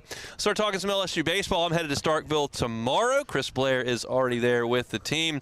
Joins us now on the Jim's Farms Hotline. Chris, how are you? I'm good, friend. Good. Looking forward to, getting up there to Duty Noble and seeing this LSU baseball team can turn things around and do it quickly. That would certainly be a positive. You saw some youngsters on Tuesday break through and have some really key at-bats for the offense. What did you see from that group on Tuesday? Yeah, I was excited to see it. I mean, they get the opportunity, and granted, I know it's a midweek game against UNO, but I kind of touched on it, I think, you and I last week, that, I think that's kind of where we are headed at this point. I mean, again, based on the injuries that we all found out about earlier in the week, that would be my guess. But, again, we've seen William Patrick. We know he's got great speed, had a great at-bat, a couple of great at-bats, actually. Jack Ruckert getting the start. He did excellent. I think went 2 for 3 on the night. And again, we've seen Mason Braun now for a couple of weeks, and I don't expect to see him going anywhere anytime soon. So, I think that's kind of what we're looking at moving forward. Obviously, the guys are talented. They're not at LSU just because they're nice guys. They obviously don't have the experience yet, the number of reps, but I think that's what we're going to see. I mean, it may be guys moving around a little bit, different positions, different parts of the order, but I expect to see William Patrick, Jack Ruckert, and certainly until Steph Dardar gets back, I think we'll see that. And obviously Mason Braun at some point. And you would toss Omar Cerna in there, who ripped a single up the middle to score a couple of runs in that big inning for LSU back on Tuesday. Here's where I am. This is not really a question, but just more of a discussion. I don't expect Jack Ruckert and William Patrick and some of these guys to just be forces on the offensive side of the baseball. That's a lot to ask. I can ask Kason Evans and William Schmidt to maybe bump it up 2 notches if this team's going to turn it around. Do you kind of feel that way? It's just a more reasonable ask for those 2 guys to do something. We've seen them do it times, just not maybe every single week. Oh, without question. I think, Buzzy and I talked about it during the broadcast. I mean, you lose a guy like Jake Brown. You already were without, again, the starting pitcher that you were hoping to have in Cooper Moore. And you're not going to be able to replace, obviously, Jake Brown with one human being. Certainly not on this roster at this time. So not only do you have to have guys like Ruckert get the opportunity, Patrick get the opportunity, and just not hurt the team, find a way to get on base. But it's going to take guys like Stephen Milam, Omar Cerna, who, again, I don't refer to him as a true freshman anymore because he's just an everyday guy. But I think everybody's got to lift their game in all phases, whether it be the pitching staff, whether it be the lineup. at the plate. And the good news is you're starting to see a little uptick from Stephen Milam, which is kind of his MO over the last 2 years. So he's going to have to pick it up a little bit. Kate Arambidi certainly over the last couple of weeks has lifted his offense a little bit. I don't know how much more you can ask of him, but I think everybody's just going to have to, increase their productivity just a little bit. There's nobody on the roster, either in the starting lineup or sitting in the dugout, that's going to be able to just walk in and replace 16 home runs and 50 RBI like Jake Brown. But if you can get a little bit of everybody, just up their game and production a little bit. And again, I am not convinced that the talent's not there. So again, I just think it's going to be on everybody. There's no reason to put all of that on all the veterans. In the same light, it's not fair to put all of that responsibility on these true freshmen that are now going to get some valuable experience over the next several weeks. Kind of quietly, because things have kind of taken a turn for the worse, the bullpen has gotten a little bit better. Are there a couple of guys out of the bullpen that you've enjoyed and have seen some progression from the last couple of weeks? Yeah, just mainly I think it's from, throwing strikes. And it's much easier for me to say. I'm not up there, looking down at the barrel of SEC batters. But, I think just throw strikes, avoid the walks. There were a good number of strikeouts over the weekend against a very good Texas A&M team. The problem was, when they were able to get their bats going, they always had a runner or two aboard. They had 7 home runs, and 4 of those were 2-run blasts. LSU had 3 home runs. They were all solo shots. So at the end of the day, I think that this bullpen has pitched well, and it starts obviously with Devin Sheeran. Excited to see what he does this week against a pretty good Mississippi State lineup. I thought Grant Fontenot again in the start the other night, especially early on, throwing strikes. And don't look now, but Danny Lockenmeyer, the last couple of outings, he's been able to prove he can throw strikes consistently, avoid hitting batters, and avoid giving up the free passes. So without question, I think the bullpen has improved slightly. And those would be the 3 guys that I expect to see a good bit of, along with the guys we already know about.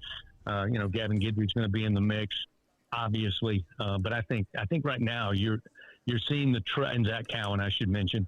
But I think you're going to see a little more trust and, the ability for coach, as we talked about all weekend. It makes it a lot easier when you're not playing from behind the entire game to manage your pitching staff.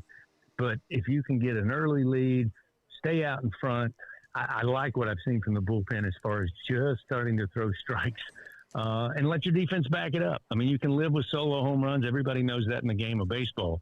But when you're loading, 6, 7 people, 8 free passes with hit batters and wild pitches, not only is LSU hurting themselves putting people aboard, but those wild pitch numbers and pass ball numbers are basically getting you to first. And then suddenly, before you look up, they're in second and then they're at third. And, in the SEC, you give teams like that opportunities where they just get the free ability to move, 90 feet at a time. Yeah, you're going to be in trouble. So I like where I've seen the bullpen, and I think the offense can do a lot to help the starting pitchers, both with Case and Evans and obviously William Schmidt. Jay Johnson said to the media the other day, the speech time is over. That was a 3-week ago thing, 2 weeks ago maybe thing. This is just go out there and try to play the game. You got any sense on the morale of this team as they've lost their most productive hitter and have lost 6 league games in a row? I get the sense, and again, I've not been in the private meetings, but I agree with you. Jay's been pretty clear to me, both on the air and off, that, there's no magic speech. There's no get them in a room and inspire them and they're going to go out and suddenly, play great fundamental baseball. But by the same token, even though you've had the tough news over this last week, you've had a tough 2 weeks in SEC play, being swept in back-to-back weekends, I almost think that without having to say it, Hunt, there's kind of okay, this is the hand we've been dealt. Some of it's out of our control. Some of it we can control. But we're going to restart now. Everybody is, signed LSU off. LSU is done. They're, another champion that's not going to make the NCAA tournament. I would use all of that for fuel. And maybe play a little looser than they did being the number 1 team and then struggling out of the gates in SEC play. I think now it takes some of the pressure off. If everybody thinks you're not going to make the tournament, let's go out and play ball. We shall see. We'll be headed up to North Mississippi tomorrow morning bright and early. Got a show to do 1 to 3, and then I'll be in the press box right there with you for 3 ball games. Let's see if we can get a couple wins out of it, Chris. Yeah, bring some of the wins up here with you on the way. I'll try. That's Chris Blair. He's the voice of the Tigers joining us on the Jim's Firearms Hotline. LSU and Mississippi State 3-game set from Dudy Noble Field in Starkville starting tomorrow. We'll be at Two Brothers Smoked Meats in the Cotton District, walking distance from the Dude coming up tomorrow. You hear those raucous roars in the background. That's Alondra Villarreal and, of course, Rivers Huey, our native bulldog here. And we'll all be up there looking forward to the weekend. And if you're headed up to the series and want to come hang with us 1 to 3, Two Brothers, a great spot to do it. Got some cold drinks, some awesome food, and we're looking forward to being there until we walk over to the ballpark and watch LSU and State tomorrow in Game 1 of a 3-game set. I'll certainly be talking about it a lot on tomorrow's show. Take a time out, come back. We got a lot more. It's the Thursday edition of the Hunt Palmer Show. The Hunt Palmer Show. Palmer Show. Lifetime Roofing, lifetimeroofingla.com, lifetimeroofingla.com. You got to trust your roofer. You got to be able to trust them, because that's a business where you may not know what you're getting. You don't know how to inspect a roof. You don't know what needs a replacement, what just needs a repair. That's why you've got to trust your roofer. And Lifetime Roofing has built its business on the ability to be trusted. They're a local Baton Rouge-based company, and they're here for you. They understand that part of their work is done in real times of need, especially after significant weather events. So sometimes roofers will come up, and they're here to sell you their most expensive product. That's a new roof. Let Lifetime Roofing do the inspection. They'll tell you if you need a new roof, and they're happy to help you with that. You'll get incredible craftsmanship, a lifetime warranty, and a local company doing business here for you. But maybe you just need a repair. They can do it. Maybe you need to fortify your roof before the storm happens. Get them to come out and do that for you right now. You need financing availability if they do need to put a new roof on. They got you covered, 0% to 18 months. It's Lifetime Roofing. Find them online at lifetimeroofingla.com, lifetimeroofingla.com. Transform your living space with Lacoste & Young Remodeling and take your home from outdated to outstanding. Redefine your kitchen for the ultimate culinary experience, or elevate your daily routine with a spa-worthy bathroom retreat. Our skilled team brings 3D modeling to life to ensure your vision becomes a reality. We believe luxury should be accessible and offer tailored solutions to fit your budget without compromising quality. So contact us today for a free estimate. Lacoste & Young Remodeling, providing perfect solutions for your dream home. Ever wonder why cane sauce doesn't come in a pre-sealed packet? It's because it's made fresh inside every Raising Cane's every single day. Because when you make it right, you can taste it in every bite. Raising Cane's Chicken Fingers. One love. I'm Lawyer Locke Meredith. We are honored and humbled to receive from our clients in Google. Based on 5-star client reviews, the designation of our law firm is highly recommended. Whether you hire us at all, please give us a call, 272-5555. You have nothing to lose. Hi, I'm Mitchell Meredith. Injuries happen when you least expect them to, making your life more complicated. At Locke Meredith Sean Fagan and Associates, we know this, and we strive to help each of our clients during these times. Whether you hire us at all, give us a call at 272-5555. These are the luckiest ice cubes in the world. They could have been a thankless bed for an all-you-can-eat salad bar. But instead, they've been called upon to cradle and cool a crisp, refreshing Dos Equis. Looks like the lucky just got luckier. Dos Equis. We typically think of stress as being bad for us. At Our Lady of the Lake and LSU, we are researching how certain types of stress, such as exercise, can be good for our immune health. By studying people under extreme stress, such as athletes, astronauts, service members, and first responders, we're learning how to improve the immune health of everyone. That's the power of research. That's the impact of champions. Together, we roar.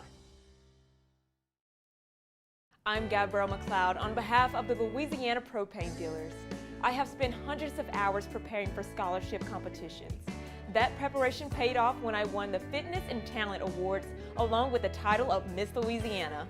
The Louisiana Propane Dealers are also pretty talented and want you to be prepared for when the power goes out. Visit LouisianaPropane.com to find out about propane generators and other safety tips.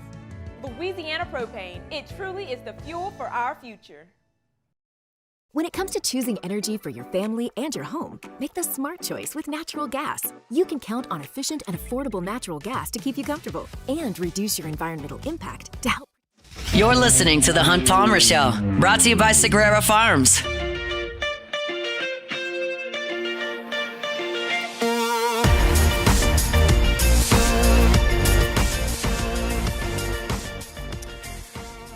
Fabry Chevrolet, online at FabryChevrolet.com, FabryChevrolet.com.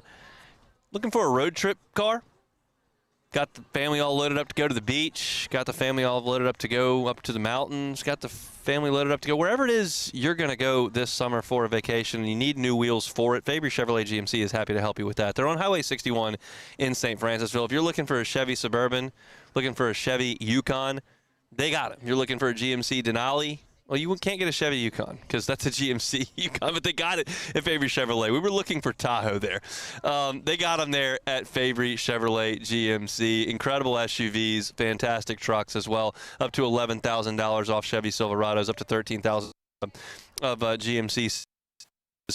If you need that road trip vehicle, get up Highway 61 in St. Francisville and say hey to my friends at Fabry Chevrolet GMC. Their customer service is phenomenal. The buying experience is fantastic. Service after the sale, second to none. That's why the Fabry family business has been at this for 35 years here in Baton Rouge. So go by and see them, Highway 61 in St. Francisville, or online at FabryChevrolet.com, FabryChevrolet.com. All right, this segment here is the last full segment before we take it or leave it and get out of here. So I'm going to do kind of an emptying of the notebook here. We're going to hit a lot of different topics because this is the last segment of the show, right? So let me just get into a few things, and they're not really at all related in any way, but I have these that I want to talk about, so we'll hit them all for 3 minutes, and then that'll be the end of the segment, right? Okay. I spent a lot of time today at LSU football practice with the running backs, and I have spent a lot of time at LSU football practice. What I watched today and really all spring long is different in terms of the way the running backs are being coached. I think Frank Wilson is a really good running back coach. I wanted him to be on staff at LSU. There are a lot of you listening who don't agree with that, and that is completely fine. I find him to be an asset on staff. I find his relationships in New Orleans to be helpful. I did not suggest that his departure from LSU would make the football program implode. I just think he was good. Kevin Smith brings a different set of skills to the position. Frank Wilson is a relationship builder, a guy that's spent a lifetime in the game, a guy that has been a successful coach in high school, that has been a head coach in the college ranks, that has been a recruiting coordinator, that has helped develop running backs that have been really, really good. He's got one set of skills. Kevin Smith was a good NFL running back and a legendary college running back.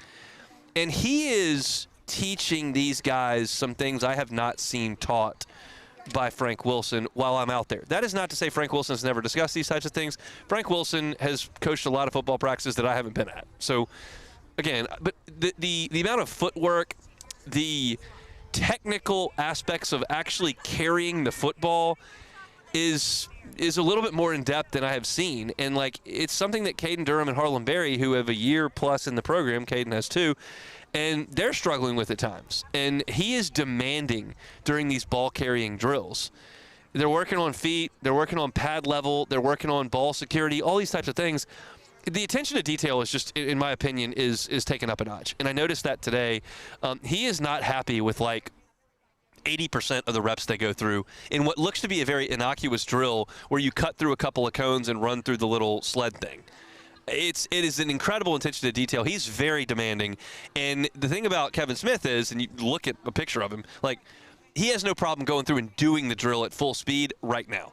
He's not in NFL playing shape, but he's in damn good playing shape, and he can get out there and do the drill as he wants it done. And I think that's an amazing thing to watch. So I enjoyed watching Kevin Smith coach the running backs today. I think he's a real asset on staff for LSU. That's one segment for this, one piece of this segment, I say. A segment of a segment, one piece of this segment. Next, big night tonight, Mansour Delane. Big night. Mansour Delane tonight, I think, etches his name among those great LSU corners. I'm disappointed Mansour Delane did not win the Thorpe Award. I believe he deserved the Thorpe Award. Caleb Downs had a great 3-year run, one at Alabama, 2 at Ohio State. He's a great player. He had a great year. It was not this Lifetime Achievement Award completely, although I believe Mansour Delane had a better year than Caleb Downs. His team wasn't very good. When you allow 2 first downs passing total, that's a pretty damn good year playing defense in the defensive backfield in the Southeastern Conference. And I know they was only here for 1 year, and Patrick Peterson was here for 3, and Derek Stingley played basically 2 years, and Tre'Davious White was here for 4, and you had Morris Claiborne, and you had Corey Webster, and like a lot of greats that have run through here that had a lot more time on the ground here. But Mansour Delane, his year in coverage this year was as good as any of them. I think he deserved the Thorpe Award, and I think his draft choice tonight is going to cement him amongst that top tier. That top tier has got like Stingley, Peterson, Matthew, Claiborne, Webster in it, I think. There's a tier like right below that that's got like Tre'Davious White and Christian Fulton and some of those guys in it, Greedy Williams. But Delane joins that top rung tonight. I'm hopeful. I'd love it if the Saints got him at 8. I'd be thrilled if he went at 7. I think Washington's right there. That's somewhere a lot of folks are forecasting him to go. But he becomes a first-round pick, and I think he's just another feather in the cap for Corey Raymond when you go to recruit, when you go to get guys. Because it's not just high school guys that Corey's recruiting. The DJ Pickett's and Havon Finney's and the guy that he's brought on since coming back to LSU, but also the portal guys. You want to come here and transform yourself? Mansour Delane was the 3rd-team All-ACC player at Virginia Tech. Came in here, top 10 pick. Like, that's a big deal for DBU. So, big night for Mansour Delane. That's another piece. Same lines here, among the same lines. Cool weekend for Doug and Garrett Nussmeier. I saw the quote from Kellen Moore, Saints head coach, from yesterday that suggested that Doug Nussmeier would be excused from Saints responsibilities this weekend to be with Garrett. And, the quarterback coach, offensive coordinator, probably not calling a ton of shots in the draft room. Input is certainly welcome, and I'm certain that he has given some of that, and I don't think he'll completely check out of the Saints situation for the weekend. But this is once in a lifetime. Doug Nussmeier's been in a lot of draft rooms. He's coached a lot of football games, and I think his relationship with Kellen Moore is great. And so his input with the New Orleans Saints will be important moving forward.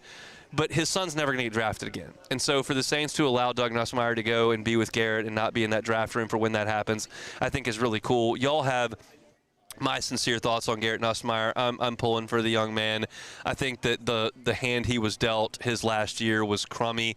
That's just life, though. That's just the way it goes. You can't sit there and pout. You just move on. He's got a great opportunity. I think Garrett's pre-draft process has gone really well from the very far outside, and I think it's cool the Saints are letting Doug be with him, and I'm hopeful that Garrett finds a good spot and is able to carve out a little spot in the NFL. I think that some people in Baton Rouge, soured is too strong a word on Garrett, but were disappointed in the way that Garrett played before we knew what was going on. You realize the kid had a cyst on his spine and was dealing with knee problems and just never was able to play to his level as a senior. Was a bummer. This is a great weekend for him, and we know that the story between those two guys is very cool. So for Garrett to be joined by his dad, who I think at times has probably had to miss some of his football life because he's coaching, to be there for this is really cool. So that's a cool thing there. That's another piece. And the last thing I want to talk about is completely off the wall here, just completely unrelated to any of that stuff. But I've got 4 minutes left in this segment, so we'll do it. This statement that Mike Vrabel put out about needing to be a better husband and father and stepping away for day 3 of the NFL draft. Are you joking? Like, there are likely a lot of people listening to me right now who are in public relations, who are wonderful people that do a great job. I don't mean to paint with a completely broad brush here, but I'm just going to say it like I see it. Like, public relations to me sometimes, maybe not oftentimes, but sometimes, is just like kind of lying to try to get people to think about things that aren't true. That's painting with a broad brush, but it's kind of how I feel. And this is not lying, but it's laughable to paint all of us as morons. You're going to say you need to step away from the Patriots after you make your first, second, and third round picks? You're just going to bow out for the 6th rounder you're going to cut in like 5 minutes? That's not a punishment. That's a joke. And if you're looking for some sort of like contrition from us, like, I'm not in charge of who Mike Vrabel sleeps with. Like, what do I care? I don't. But don't pee on my leg and tell me it's raining, man. Like, that's ridiculous. You want to step away from the whole draft? You want to take time away from the program to go get things right with your family? I'm all for that. Don't act like you're serving some sort of penance for this public this public outcry at your expense by missing the third day of the draft. Come on, man. That's just utterly ridiculous. And whatever PR person determined it was a great idea for Mike Vrabel to step away from day 3 as some sort of punishment it's ridiculous. I'll make sure I'm locked in for rounds 1, 2, and 3 where we draft the guys that are supposed to make Pro Bowls and get us back to the Super Bowl. But I'm going to really serve a harsh punishment for my shortcomings by missing the 6th rounder from Valdosta State that we're going to cut 3 weeks into camp. Give me a break with that. All right, just had to get that off my chest. I laughed audibly when I saw that this morning. We're going to take a timeout. We'll come back and close things up from the parade ground at LSU, working out here for Team Kate. Tell you more about that and close things up when we come back. The Hunt Palmer Show. Palmer Show. Our friends at Auctioner want you to know what healthcare options you have available to you, and they make it so easy at Auctioner. If you're looking for comprehensive and continuous care, that's your primary care. That's annual checkups, preventative visits, immunizations, talking about chronic disease management like high blood pressure, high cholesterol, high blood sugar. That's available in a virtual visit, and you can schedule with your primary care provider at www.auctioner.org/brprimary. If you need immediate care for a common illness, minor injuries, that's going to be your urgent care. That's got walk-ins, very welcome, extended hours, and you can find a location at auctioner.org/urgent care. If you've got a sprain or a broken bone, you've got urinary pain, earaches, minor burns, sunburns, heat-related illness, that's urgent care, and they're available at Auctioner. And, of course, if you've got severe life-threatening conditions like severe chest pain, severe head trauma, sudden vision loss, severe abdominal pain, you need to go to the emergency room or call 911 immediately. If you want to schedule online, you can through My Auctioner. You got convenient follow-ups and routine care. Another resource at Auctioner is Auctioner on Call. You can find them at 1-800-231-5257. And, of course, a nurse can help direct you to the best care option. That's from our friends at Auctioner. Bayou Ford has the new 25 Ford F-150 Lariat truck with $12,000 off MSRP, plus the 7-year powertrain warranty that comes with all new Bayou automotive vehicles. If you need sales or service, the crew at Bayou Ford is going to do right by you. I'm lawyer Collins Locke Meredith. Among the most important factors to consider when you're hiring an injury attorney is trust. You trust your attorney will put your interest first, treat you with respect, fairness, and honesty. You trust them to be there for you when you need them. At Locke Meredith, Sean Fagan and Associates, thousands of clients have trusted us to represent them, and for good reasons. Please visit us at LockeMeredith.com to learn more, and whether you hire us at all, give us a call at 272-5555. You have nothing to lose. ED, low T, or simply seeking to optimize your health and performance? Goodwood Men's Sexual Wellness offers a range of discreet services to address your specific needs. We empower men to reclaim their health and confidence. Visit yourgoodwood.com. When it comes to industrial construction, River Parish Contractors can do it all. Mechanical, structural, custom fabrication, specialized welding, and turnaround services. Strategically located in between Baton Rouge and New Orleans, we have the local team with the experience and commitment to safety to manage the most complex industrial projects. Period. Here's the deal. Partnering with us means your project is delivered on time, on budget, and most important, safely. River Parish Contractors, let's get building. Today, we are shaping tomorrow. We are researching how extreme stress impacts the immune system, from trauma victims to athletes and even astronauts. Our work is leading the way in sepsis treatment, saving countless lives. We're unlocking the mind with music in exciting new ways. Our Lady of the Lake Health and LSU are improving the health of our state. That's the impact of champions. Imagine the impact we'll have on the future. Together, we roar. Looking for cleaner energy? Propane is energy for everyone. And when you're cooking with clean, affordable propane, you're cooking with gas. In the wintertime, nothing heats a home like Louisiana propane. And when you need hot water, propane's got you covered. Oh, and you won't regret that propane generator when the power goes out. I'm Miss Louisiana, Gabrielle McLeod, and to find more information and to find a propane dealer near you, visit louisianapropane.com. Looking for the ultimate game day experience? Come to the Queen Casino in Baton Rouge. Savor game day platters and snacks, plus drink specials at 1717 Kitchen and Cocktail. So come out for game day and let our team make you the MVP. The Queen Casino, where every moment is a win.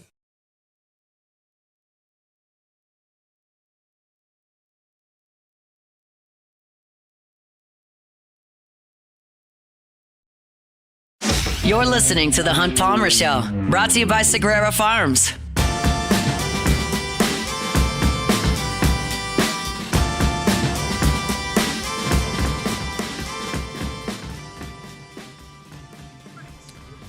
Shout out to Sagrera Farms for bringing you our Thursday shows each and every week. I give you Sean Sagrera's phone number every single week because that's who you contact for Sagrera Farms. If you're looking to do beef a different way, obviously herd inventory is the lowest it's been since the 60s. Our population has increased quite a bit since then. Supply and demand, that sends beef prices through the roof. So you might be paying a premium price, but what kind of product are you getting when you go buy your beef? Maybe it's not great. If you've got questions about that, well, you don't have them if you go to Sagrera Farms. If you're going to pay that premium price, you might as well pay it for a premium product, and that's what they've got at Sagrera Farm. It's the best burgers I have ever made at home. The steaks are phenomenal.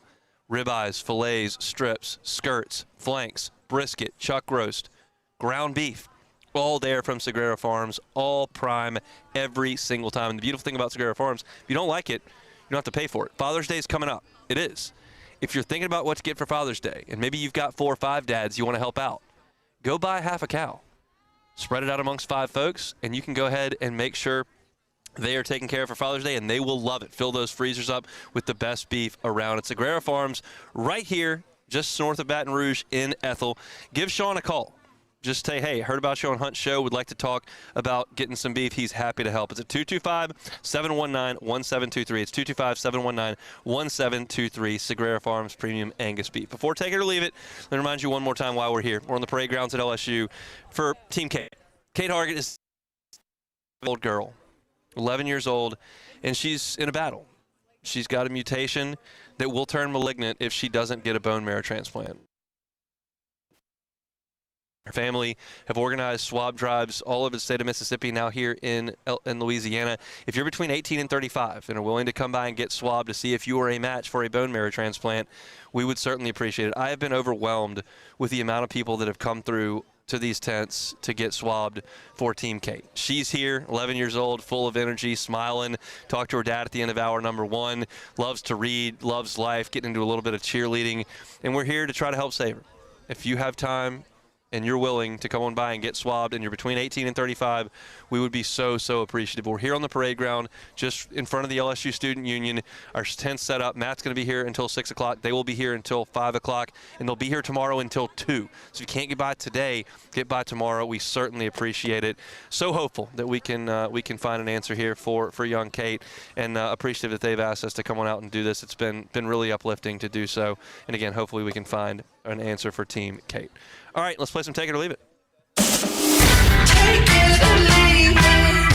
it or leave it. Take it or leave it. Today's hottest stories in sports, news, and sometimes even Hunt's life.